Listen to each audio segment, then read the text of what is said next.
Well, good morning, good afternoon, or good evening, everyone. This is Dan, and this is the Napkin Academy, and today I am very, very happy to welcome a very special guest to our Draw Together session.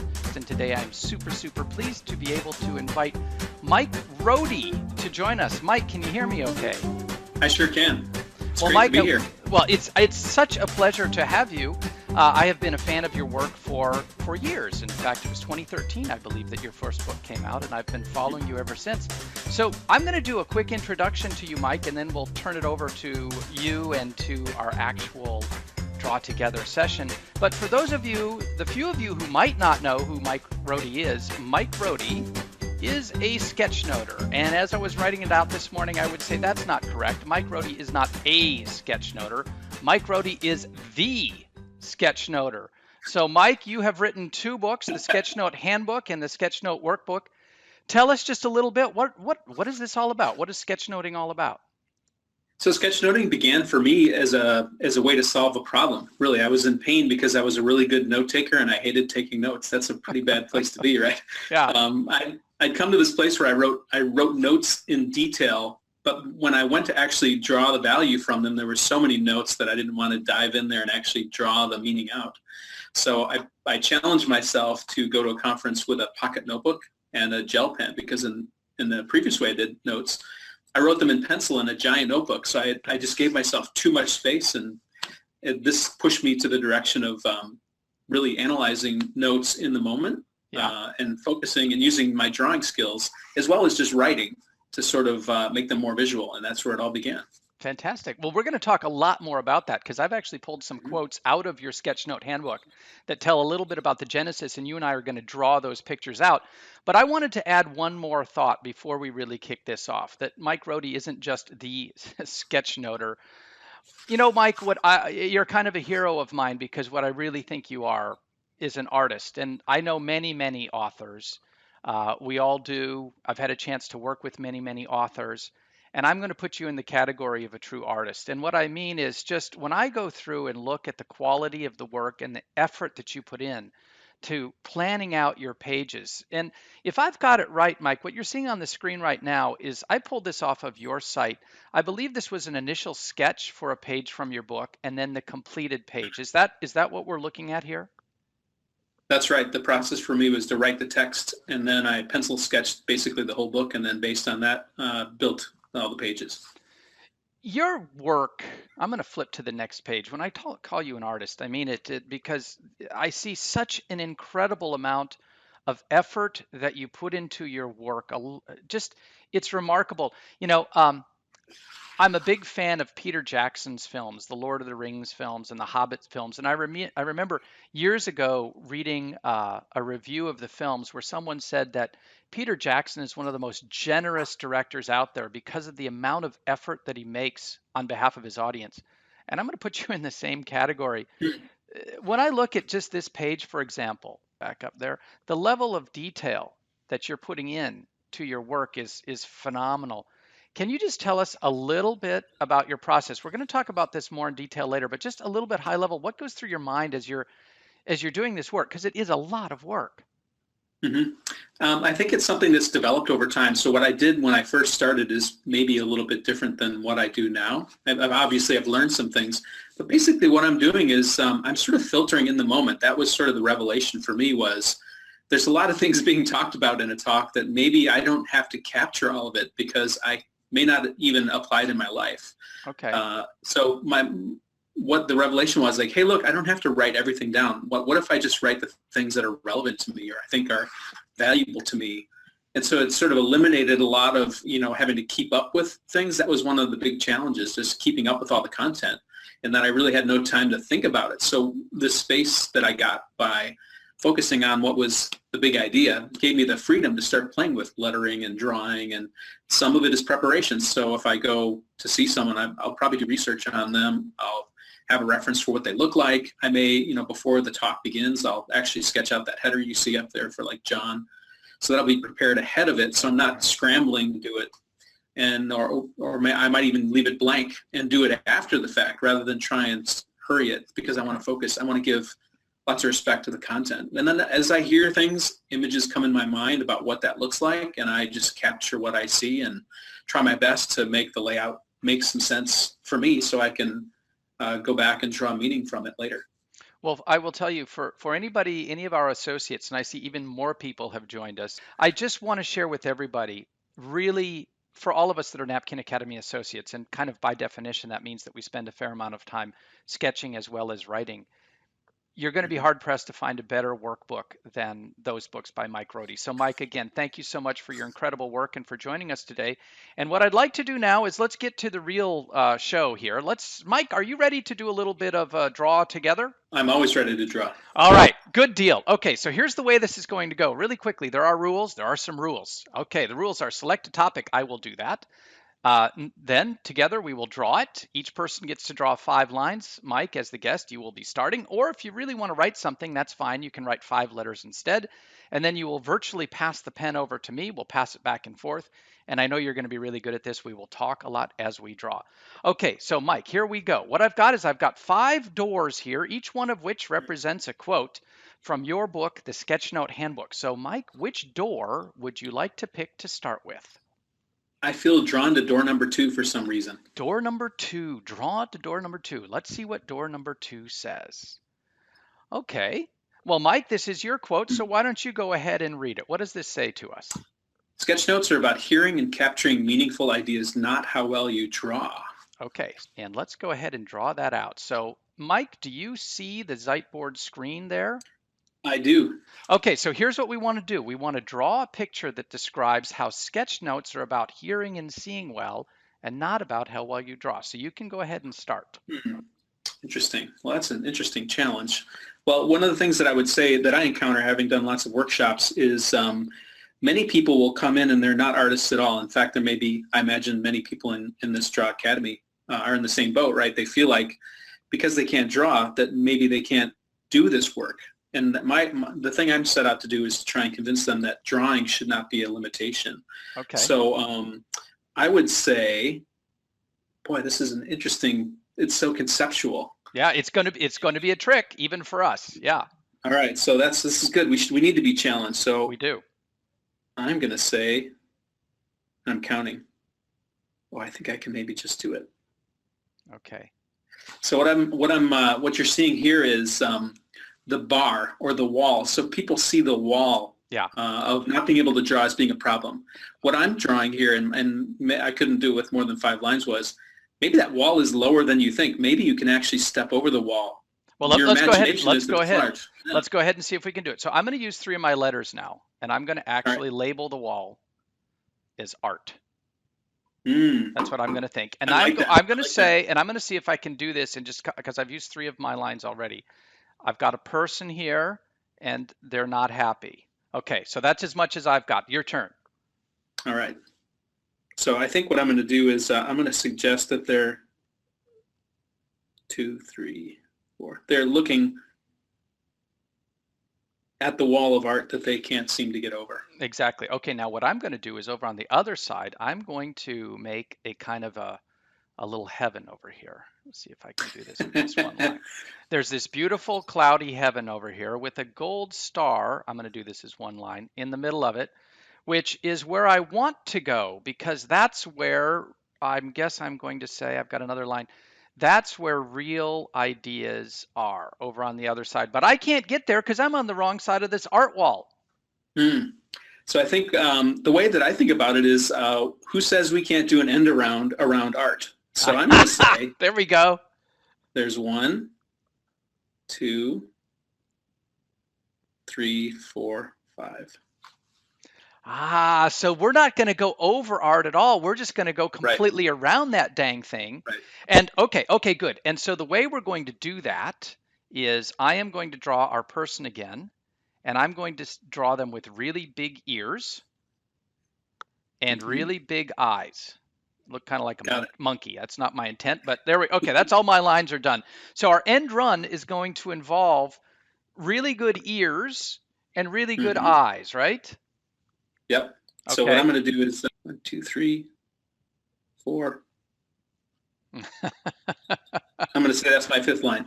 So Very good. what I'm seeing, you got content coming into that person, both their ears and their eyes, and that makes them happy because they've gotten access. They're a little bit closer to heaven, Okay, right? let me see if I can do something with those eyes a There little we bit. go. Yeah, I think it's There we about go. the fidelity of Zeitboard. Okay, so this actually looks like someone who's, this looks like a kind of a vintage pilot to me. I don't know, wearing goggles. So I'm going to actually put on, There we go. these are my sketchnoting goggles, and this has become my sketchnoting headset. So I'm like really wired up I for love it. tech. And what I'm going to do, okay, so I've got kind of one more line. I'm just going to make a box. I have an idea what it is, but we'll see if you can interpret it. Your turn. I'm handing it over to you.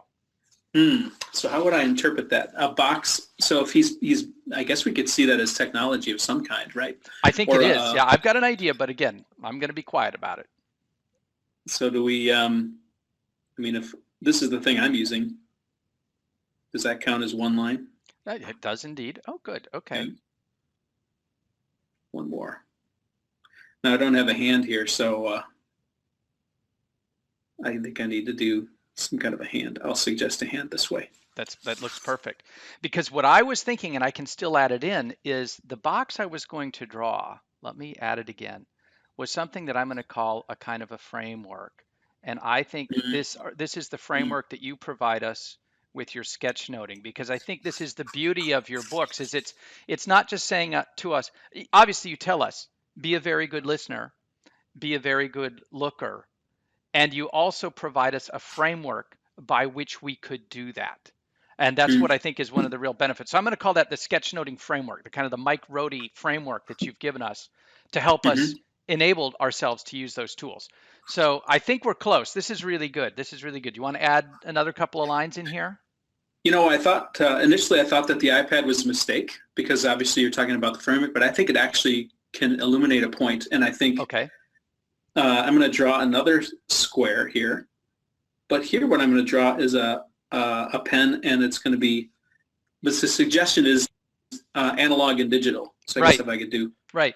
so I'm going to say, you know, I've heard a lot of, you know, I use an iPad, but I also use pencil and paper, and I think there always seems to be this the dualism, right? It's either you're using the iPad or a Surface or something, or it's analog. It can't be both of them, and I don't know that that's necessarily true. And I think one thing I'll say is when we created the framework of sketchnoting, the idea was you'll see very limited suggestions to technology, and they're relatively neutral, right? Yeah. Because we wanted this to be an evergreen concept that wouldn't be reliant on a technology that would require it to be, you know, redone because the technology got old, Yeah. but that it's a principle that sort of underlies either analog or digital, right? It can go either way. Well, let me add something onto that, and I'm going to do it with a couple of arrows, because the size of the arrows here, this is going to be a little bit chart-like. This is going to be quantitative information represented qualitatively. So I'm going to draw a really big arrow pointing to the analog style. This is my Mm-hmm. interpretation, and a relatively small arrow pointing to the digital approach. The reason being, Mm-hmm. I still default in my drawing and my work, I still default to a piece of paper and my Mm-hmm. favorite piece of technology right here, a Sharpie pen, because I think there's something about the tactile nature of attaching a pen to a piece of paper that now I've got, you know, here's my fancy digital pen. And Mike, what kind of fancy digital Right. pen have you got? What are you working? You got an Apple Pencil or something over there? I've got my Yeah. Apple Pencil. So we've Yep. got our fancy digital tools, but and they're great, and we're drawing effectively on iPad. You're drawing on an iPad now, I'm Mm-hmm. drawing on a Surface, so we're doing the digital drawing, which is fabulous. But I'll tell you, it still does not have, to me, the heart and the feel of just drawing on a good old sheet of paper. So it's kind of like I will use the digital when I need to, and I will use the analog Mm-hmm. whenever I can. Do you have a similar feeling or something different? I think so, and I think I've talked about this before, that it's a little bit hilarious in some senses that you and I are both using these thousands of dollars of technology to Right. basically replicate, you know, $1.50 piece of paper and a pen, right? Like there's something you have to accept as a little bit hilarious about that. But I think the ubiquity of paper and pen, that you can go into almost any room and have something to draw with, I like this is technology myself. I find this one yeah, to be very, very effective. So, quite yeah, cheap, quite I'm cheap. with you. Yeah, but you're right. I tell you what, Mike, this was great. I think we've got it. I love the idea of art being a very short wall. And you know what? As short it is, I love your idea. I'm not even going to jump it anyway. I'm just going to go around it. And that's what sketchnoting does. And I want to do one more. Would you be willing to do one more with Yeah, us? let's do it. Okay, Let's so do it. I'm going to take us to a blank piece on our Zeitboard, and I'm going to then and go All back right. to our doors. So one more time, I'd like you to pick another door. Which door would you like to pick this time? Pick five, pick five, pick five. Pick any I'd door say that 5. just because I really love the quote that's on 5. Okay. Can you read what this quote is for door number 5? This I thought was really insightful. So I've pushed you, but that's because I Setting wanted you limitations. to draw this one for us. Yeah. Setting limitations helped me become more deliberate with what I captured. Okay, setting limitations. This one resonated with me in the form of the kind of the creative power of constraint. Hmm. So your picture, what? Let's try to draw a picture about why, for you, setting limitations kind of increased your focus or your ability to hear and to see. Let's draw out what that's about. So there's an image that's popped in my head, and I couldn't tell you why it does, but I'm going to draw it. So what you're seeing is a square. I'm going to call that 1. Okay. I'm going to draw another something around it and call that 2. Okay. And then 3, 4, 5. So what I'm imagining here is a sandbox. So the beauty of a sandbox is inside the sandbox, anything is possible, but there's edges to it. You can't, the sand will, if you start taking it out, you just lose all the sand. You won't have anything to play with. So it's better to play in the sandbox. All right. I'm going to add And I feel something. like, Can I add some lines to yeah, this? go for it. Go Because for it. Yeah. I love what you're saying, and I don't know how well this is going to come across. I don't know if I'll be able to draw this very well. But I'm going to say that we're in a sandbox in the middle of the Sahara Desert. There we go. We've Yeah. got an infinite amount of sand around us, Hmm. but there's something powerful about still. Maybe that's the limitation because it's infinite. Go on. It's my drawing is done. Please continue. Yes. So I think what I'm seeing here is that, and I'm going to draw, another implement that we can use to make things, right? So we have these tools that we use, and we can work inside the box. But I think it's really important that we consider focusing. So the problem is that in the Sahara, if you had the whole Sahara to work with, you might not ever see progress. And I think that's a challenge here is if you get yourself into a place where you can never see progress, you never know that you've improved. And I think that's so important, especially if you're Yeah. learning drawing, right? I'm going to do that then. I am going to draw a little character out here. Again, unhappy, a little bit superficial, unhappy. And I'm going to break my own rule because this person is digging out in the desert. And how much progress are they making? Not enough to smile. So Yeah. your turn, because there's an idea emerging here that I have not thought about clearly before. I want to see us push this a little bit further. So the other aspect I can think of, and I'm going to finish drawing the sand on this side of the box. Yep.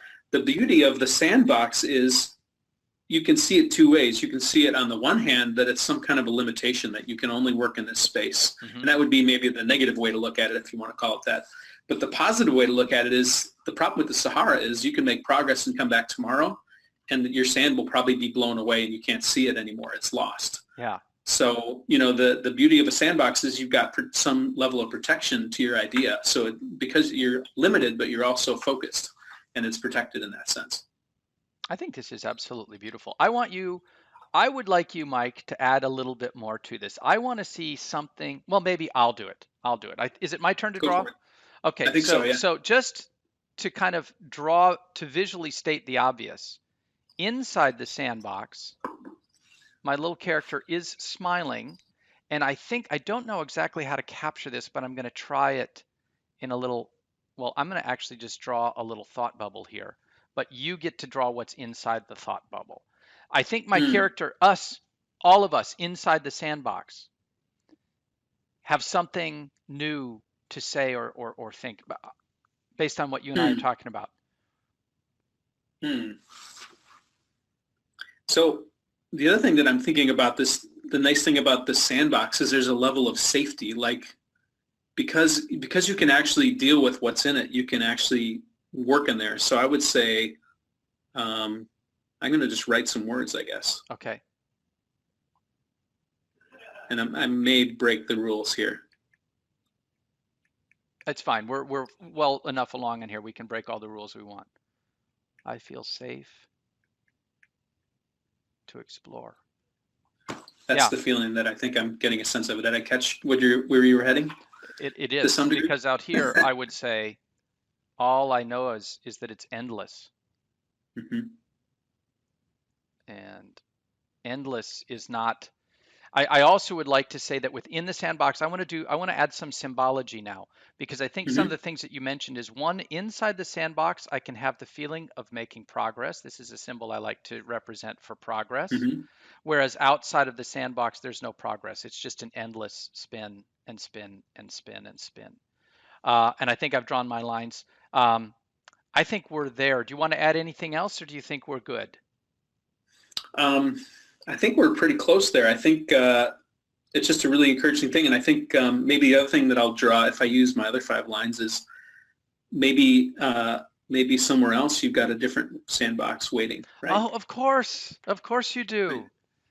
Yeah, So you're never limited to that one sandbox, right? You can, and maybe you'll draw another one over here too, right? So there's another sandbox. So you can think of those as if you sort of provide some definition to the project, it's easier to get your mindset around what you're trying to achieve and see progress than if you tried to do this in just an open desert. It would be hard to see the definition and the yes. progress. And I would add even one more thought is what it also means is I've got this entire universe of sand available to me here in the desert, and I can drop a sandbox anywhere I want. I'm Hmm. just Yep. going to play off what you've already done, and that then becomes the area in which I'm going to feel safe to explore. I'm going to push this just a little bit. And maybe we can go just a little bit of conversation. And I know we want to save some time because I had a question from the audience specifically for you. Okay. But here's one of the things I'm thinking. You and I both write books. I know that there are a lot of people who are napkin associates who have written a book or desire to write a book. And the idea that comes to my mind, because I'm actually thinking about my next book now too, is when you set out to write a book, it is to me, I'll say this quick and then I want to hear what you think about it. It is Hmm. terrifying because it's like standing there at the edge of the desert. I could write a book about anything, and that Hmm. stops me from doing anything. But if I look in that desert and I take my little frame of my sandbox and I plop it down and I say, this is the area in which I'm going to write my book. It's about these million grains of sand as opposed to those zillion Really. grains. Yeah. That this isn't just a great exercise about building a sandbox in the Sahara. This is a really great way about defining the possible to make it achievable. What do you think? I agree. One of the lessons that I took away from my first book, I'd never written a book before, and you were in that position when you wrote your first book. I'm Yeah, sure you yeah. maybe have some parallels. Is I had no expectations of what was good or bad or how I should do things, so I had to make up my own measurements.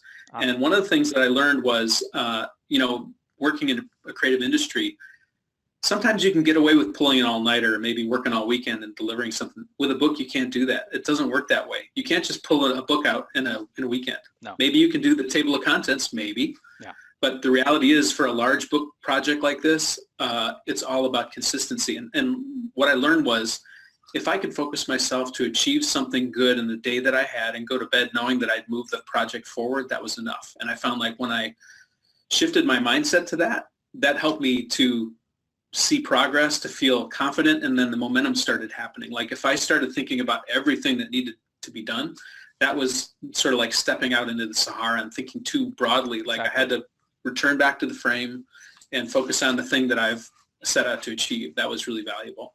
What a great insight. Hey, Mike, I want to do one more round of drawings with you.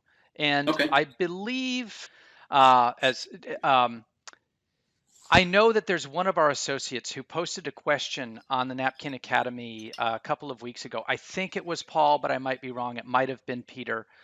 Forgive me. But the question was, Dan, how do you go about, from a work process perspective, thinking about the workflow of integrating our analog tools, pen and paper, with digital drawing, with the ability to edit things in Photoshop or port things into Illustrator, with this incredible array of tools we have, what is, and the question was, what's the best workflow?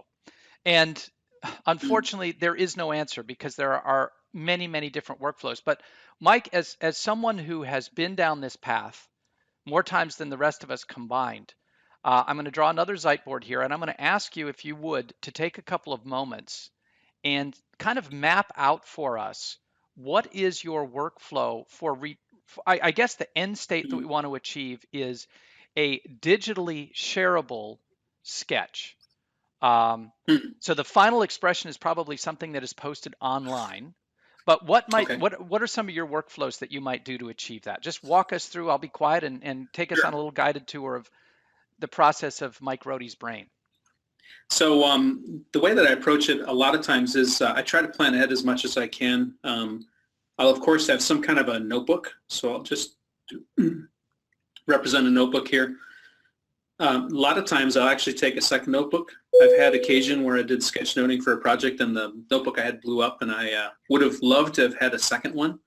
I made it work, but it sort of taught me to always have spares. Okay. So the same thing goes for pens. Now the pens that I've been lately really enjoying are actually good old flares, like the cheapest pen on the earth maybe. A black flare pen is sort of the tool that I like to use. I'm a big fan as far as notebooks. There's three that I tend to gravitate to. So Moleskine is sort of the one that I began with and still like. And there's another one called Leuchtturm. Huh. I'm not familiar with that one. 1917. It's a German company, really beautiful notebooks, really wonderfully made. Okay. And then the last one that I quite like is Baron Fig. They're out of New York City. They started as a Kickstarter, and they do something called the Confidant. Huh. What's cool about that is for every book that they sell, they plant a tree, so they give back. The paper quality is really good for the thickness of it, so it's not heavy sketch paper, but it actually holds ink really well. And it's a little bit different because it's like a linen cover. So they come in a variety of sizes, so that's kind of nice. So the pens that I like, Black Flare, I also like the Pentel Energel is also a favorite. So those are sort of my go-to tools. Okay. Basically, I only need those two things.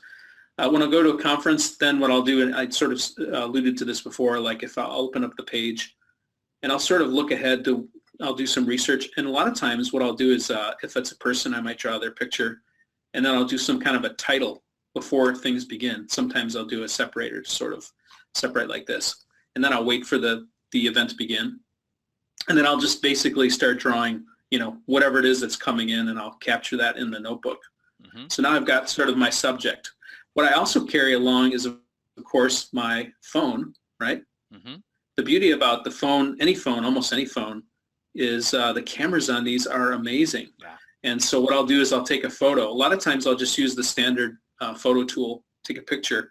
And then the workflow would then be, and I found this to be useful actually, Instagram is sort of my go-to tool. Really? Yeah. Tell us a little bit about that. I've never used that as a part of the workflow. Go into a little more detail on that, if you would. So what's interesting about Instagram is it's obviously visual. Yeah. Now you don't have to do squares. You have basic controls for like increasing the contrast and things. If it's a little bit dark, you can improve it. But what's really interesting about it is I can now send it out to, Twitter. Because of their connection with Facebook, I can send it to Facebook as well. Yeah. And that'll show up. In the old days, I used to be able to do Flickr, which I think has now been shut down. I think Flickr's bye-bye. So that's gone. And then the last one is Tumblr. So if you are a Tumblr person, you can send it in that direction too. So what I liked about it, especially when I did the book promotion, was I would sort of start in this one location and I could send it in a bunch of directions. And then, of course, I would have the image saved to my roll. So, if, for instance, if Flickr is gone, then I can sort of do an end around the tool and just post it manually if I wanted to. And then there's sort of a nice community that goes on, so I can have discussions there, and then I'll just sort of follow up with those. So I think just having the onboard camera, I learned this when I was at South by Southwest many years ago.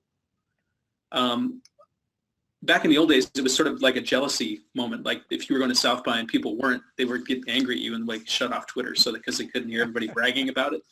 What I learned was because when I started having a camera, if I could take a picture of, the thing that I'm doing and then push it up on social, it actually drew people in instead of pushing them away. Good. It actually brought them in as they felt like they were as much a part of it as I was being there. And that was something about that immediacy of posting actually taught me the value of posting things immediately.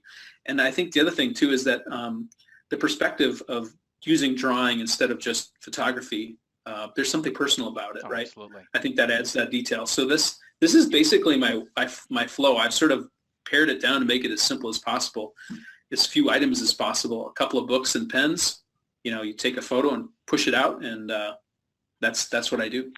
Mike, that was beautiful. I'm going to add a couple of comments on things that you identified that I haven't really thought much about. The first one is this use of Instagram as your brute force, your very simple image editing program. Because normally, we do think about things that are very high fidelity and expensive and complicated, like Photoshop, and then any one of the thousands of image editing programs that's out there, whether it's on our phone or our PC or our laptop or available through the web. But so you're saying that Instagram has good, simple image editing tools in it? Is that, or good enough? Yes. Yeah, so it sort of splits in two directions. One is filtering, which I think is given lots of attention. Sure. But what you can actually do is when you bring the image in, there's another one called Edit, and it provides like contrast and highlighting. Yeah, that's and, what we're looking for. I'm going to use that. I'm going to use that as the tool because often people ask me, and I still am. I'll use different tools all the time, and sometimes back to Photoshop or whatever I have on my phone. But Instagram, the ability to do a light photo edit online, that's going to be very useful. I think that's a good point. It's very tactical, but it's also very meaty and useful. And I think your second point that I'm going to take away from this that I really, really thought was powerful was the social immediacy of including someone in an event by drawing for them live. I know that we're preaching to the choir a little bit, as they say, but there is nothing in my mind that makes your sharing of an event or an idea more compelling than drawing a picture of it. It's one thing to write a text, and that's great. And you're one of 7 zillion Twitters that went out about too many people at South by Southwest today or whatever. And then there's a photo, and that's great too. And but to show that you are involved, and I think that's why the drawing part, because it's you. It's Mike Rohde who drew this picture. It's different than Mike Rohde just taking a photograph. I still think so. Yeah, excellent. Yeah, I agree. Listen, we have gone over time. I really appreciate it. We've got a whole bunch of new people who've joined us over the last little bit of time. Awesome. We've got a whole bunch of questions. Susan was talking. Are there any tools you can suggest to capture the event drawing as an animation rather than as a static image? Okay, let's take that as our last question. Any thoughts, Mike, from Susan? Capture the event drawing as an animation rather than a static image. So that's a tough one. There's actually a pretty easy solution. It may not be the level of animation that you maybe you're looking for, but there's an app so first of all, we're assuming you use an iPad. Okay. And there's an app on the iPad called Procreate. What's interesting about Procreate is after you can set up a drawing to allow it to export a video. So in a sense, it's animating what you're drawing. In other words, you can turn it on, and as you're drawing, it'll save the points at which you're drawing, and then when you get to the end of the drawing, you can export it and save it as a file, like a movie file. So I've played around with this before, and a variety of other people have used it too. What's really fascinating about it is you can actually observe sort of when you drew things and in what order and what you can sort of recreate things. A lot of times when I get done with the drawing, I don't always remember like what I did in what order. So having that record is actually pretty valuable. So that could be a really simple way to do it. So Procreate it's remembering and capturing your drawing as you draw it. I think under the preferences, there's a switch or a toggle you turn on to allow it to record, I believe. I haven't used it for a while, but I remember it being a preference. And it'll record whatever you draw in that image, and then you can export it as a video. And then once it's in the video editing tool, if you've got access to that, you can stretch it out and chop it up and stuff. Hey, probably Susan, the other thing I would think is hold on, Mike, for 1 second. I've actually Susan Schlief, can you hear me? I turned your microphone on. I can. Hi, Susan. Since this question is coming from you, let's put you directly in contact with Mike for a second and Okay. tell us what you're looking for and tell us if that solution might meet it. Well, what he just described is perfect, except I don't have an iPad. Okay. Well, that's That an was the easy, big well, a caveat, relatively easy, well, yeah, that's a easy I do fix, have an right? iPhone, so I'll see whether it works on there. But I haven't done that much event drawing, so the whole idea is new to me. But I am really fascinated with the idea of doing a drawing and then turning it into an animated video. Whether it doesn't have to be a live event kind of thing. So I would say that the longer way to do it, there's two other ways I can imagine doing it, is to have someone videotape you while you're doing it, or set up a camera to run while you're doing it. So that's option one. The other option I can imagine is scanning in so this is even longer, you could scan in your work and vectorize it. So there's a variety of tools. Adobe Illustrator will do it. There's some others. Make your drawing into vectors, and then once it's in vectors, then you've got a little more control over moving it, but that's probably even the most complicated of the options. But then wouldn't you need another software to actually animate that You vector? do indeed, and then you're getting into Adobe Premiere and other crazy things. Susan, there's a bit of an echo, so I'm going to shut your microphone back off, but Susan, thanks so much for joining. And tell me, before I do, where are you joining us from this morning? Chicago. Oh, so already, look, you're just Mike's in Milwaukee, so you can give each other a wave just down the road. All right, Susan, a pleasure to have you. Thanks so much. Well, I'll tell you what, everyone, I'm going to sign off. This has been a great session. All thanks to you, Mike. A real pleasure. So again, Mike Rohde, last words of wisdom for us? I would say give yourself lots of grace. If you're someone who's drawing and you feel like it's not good enough, be graceful to yourself. I think that's the biggest message that I try to give. That's a beautiful message. Be graceful to yourself. And with that, nothing could be better than that. We'll sign off. This is Dan and Mike Rohde signing off from the Napkin Academy. Thanks, everyone. See you in a couple of weeks. Bye, guys. Bye.